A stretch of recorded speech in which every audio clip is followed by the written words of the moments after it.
le reste de la journée, quand le soleil est au zénith, l'objectif n'est plus de trouver de l'eau, mais d'en perdre un minimum.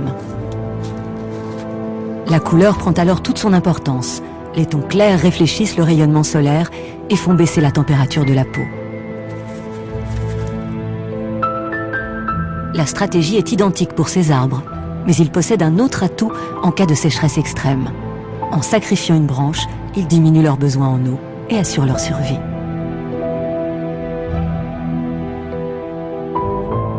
La plupart des plantes ont limité le nombre et la taille de leurs feuilles pour économiser le précieux liquide.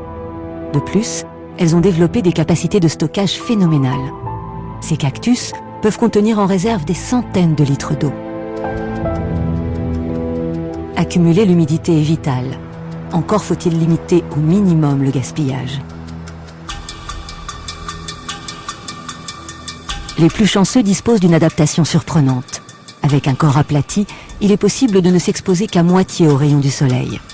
À l'abri, l'autre moitié se refroidit rapidement. Lorsque la température au sol est de 70 degrés, il faut minimiser le contact avec le sable brûlant. Lever alternativement les pattes permet de les refroidir instantanément. Heureusement, le sable est un très mauvais conducteur de chaleur. Lorsque l'on n'est pas doué pour les contorsions, la méthode la plus simple est de créer un abri. Pour cela, un simple enfouissement protège du soleil.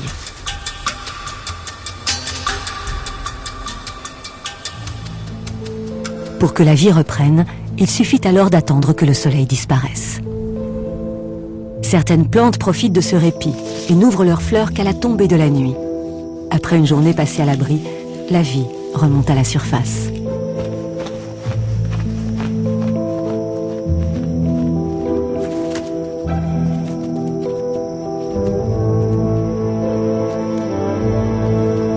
Pour les prédateurs, c'est une chance de s'alimenter et de récupérer l'eau contenue dans leur proie.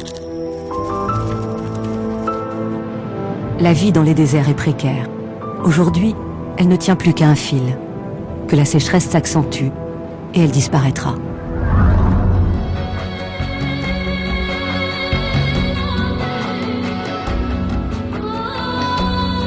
Le désert, c'est pas toujours une fatalité.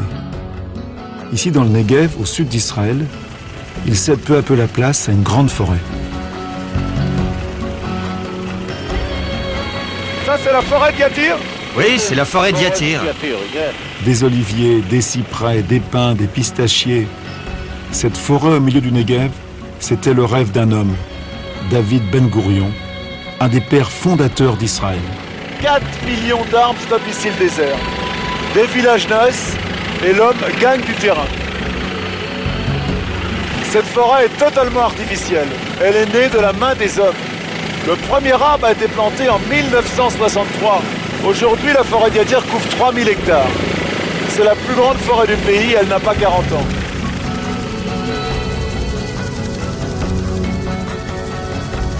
Grâce à cette lutte contre la désertification, la population du désert du Negev va augmenter de près de 50% en 10 ans avec l'arrivée des nouveaux émigrants d'Europe de l'Est.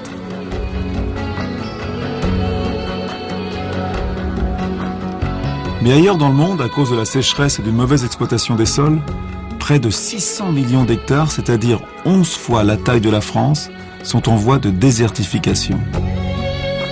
En Israël, justement, les agronomes ont inventé, ou plutôt perfectionné, l'agriculture du désert.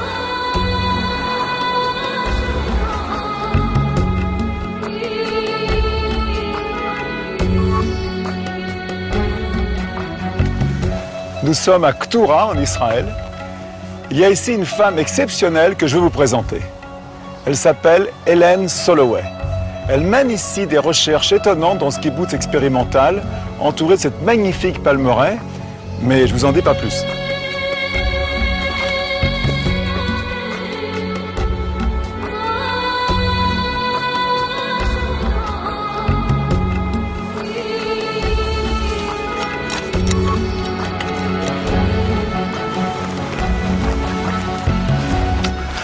Bonjour Hélène. Hello. Qu'est-ce que vous plantez comme arbre là? Je plante un arbre qui s'appelle Balanitus aegypticus.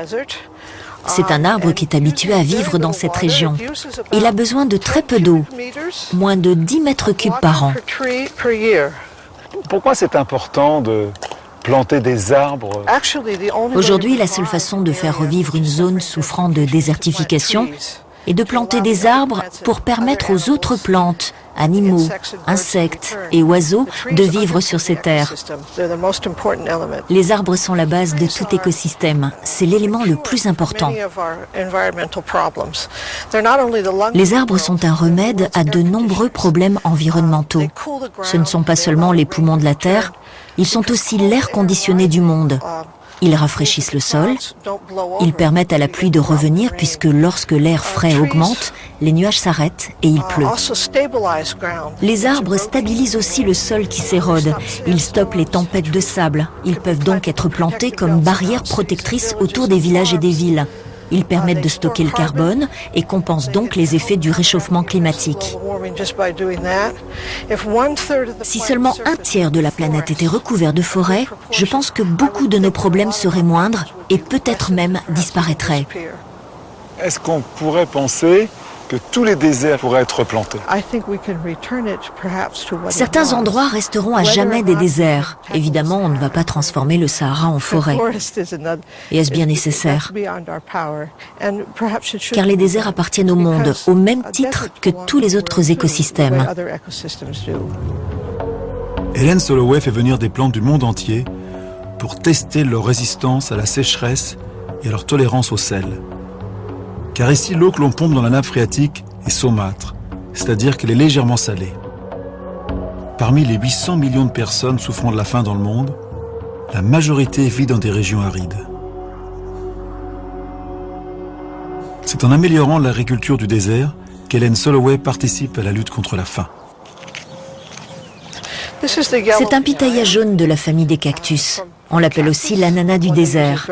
C'est un fruit qui a besoin de très peu d'eau.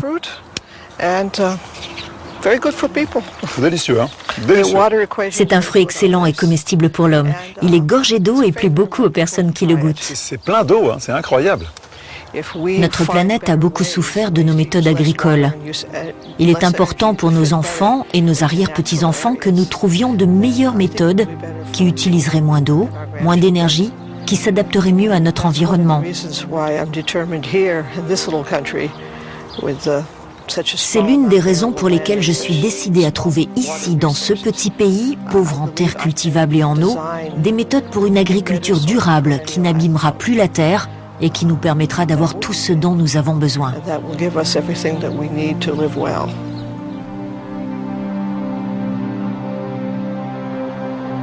Ailleurs sur la planète, les populations continuent à vivre en refusant de gaspiller l'eau. Au Mali, il ne pleut quasiment jamais. Là-bas, le peuple Dogon, même sans eau, est devenu le premier producteur d'oignons du continent africain. Un soleil écrasant exerce son inflexible dictature à 800 km de Bamako, au cœur du Mali, à la frontière brûlante du Sahel. Un immense plateau de grès, où l'on ne repère aucun filet d'eau, s'arrête sur la falaise de Bandiagara, longue de 200 km. C'est le pays Dogon. Entre la plaine et le plateau, l'eau, si rare, est une perpétuelle angoisse. Les femmes acceptent depuis des générations d'affronter chaque jour un territoire hostile, des failles vertigineuses. Mais comment pourrait-elle se passer d'eau?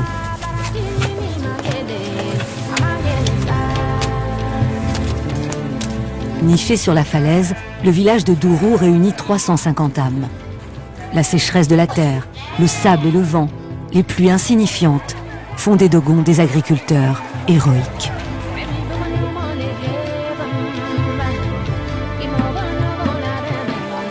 L'oignon est curieusement la spécialité des Dogons.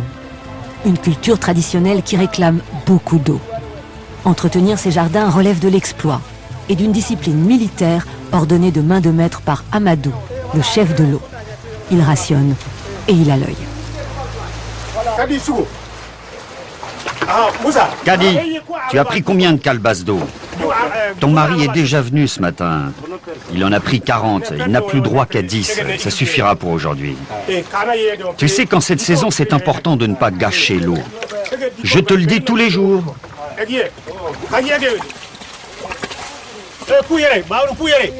50 calebasses par famille et par jour. Le gardien de l'eau commande, on obtempère. Une mare à l'agonie, tout ce qui reste des dernières pluies pour arroser les jardins. L'anxiété se lit sur le visage d'Amadou. Je suis inquiet et que vraiment, il ne plaît pas beaucoup et que c'est la seule eau. Vraiment, quand on prend beaucoup, on risquerait à 3 mois de ne plus avoir de l'eau.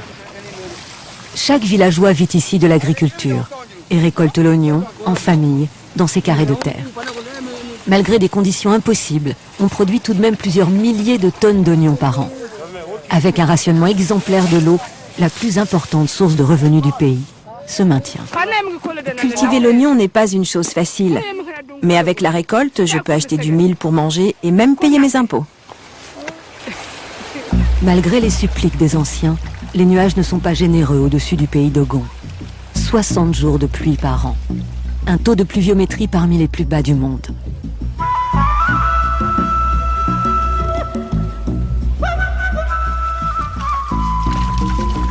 Savoir gérer l'eau, ne pas gaspiller, relève de la survie. Chaque parcelle d'1 mètre carré est conçue pour mieux retenir l'humidité. En sortant d'une terre aride, les oignons consacrent des mois d'efforts et de privations. Car l'apparente fraîcheur des jardins ne peut faire oublier l'enfer lunaire, écrasé de chaleur, qui entoure les parcelles travaillées par les Dogons.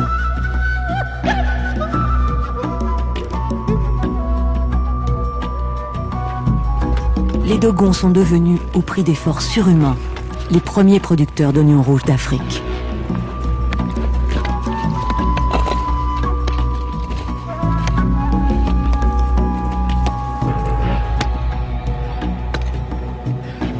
Des éboulis de la falaise, les femmes extraient le banco, une terre mélangée à de la paille et de l'engrais, pour mieux cultiver.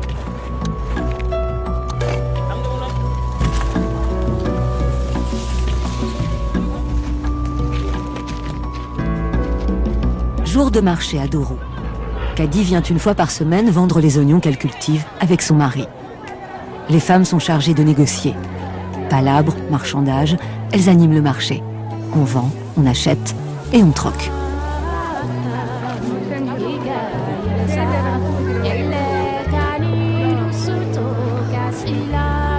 Les grossistes emportent à chaque fois plusieurs tonnes d'oignons. De lourds ballots partent pour Bamako, la capitale, où ils sont expédiés vers tout le continent africain.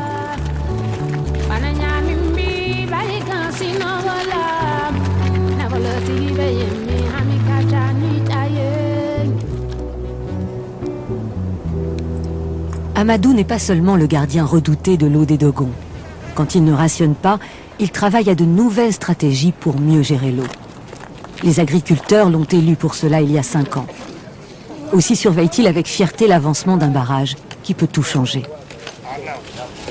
On a construit plus de 200 barrages comme celui-ci dans tout le Mali afin d'aider le travail compliqué des agriculteurs. Et c'est un Français, l'ethnologue Marcel Griaule, dont le souvenir est encore vivant ici, qui fait construire le premier barrage. Il entreprend en 1930 la traversée aventureuse de toute l'Afrique de l'Ouest pour s'arrêter en pays d'Ogon. Il y étudie les rites et les traditions de ce peuple courageux qui tente de maîtriser la nature. Précurseur du développement durable, il sait que son barrage aidera les Dogons à poursuivre l'indispensable culture de l'oignon.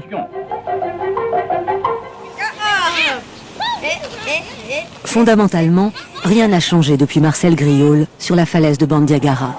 Les mêmes rites, le même travail de la terre, les mêmes oignons, et la crainte de plus en plus palpable de manquer un jour de l'eau sacrée sans laquelle aucun avenir n'est possible. La sécheresse est toujours plus oppressante et le désert, chaque année, plus envahissant.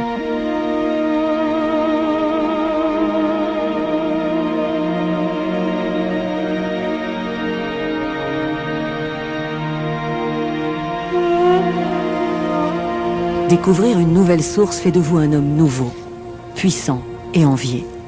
La rumeur s'est répandue au village. Moussa, un agriculteur, vient de trouver de l'eau au milieu des cailloux. Amadou, incrédule mais curieux, se rend sur les lieux. Moussa a bien fait d'écouter le sorcier qui lui a conseillé de creuser ici. Il a pioché, pioché encore, jusqu'à mettre à jour un filon dans la nappe phréatique à 5 mètres de la surface du sol.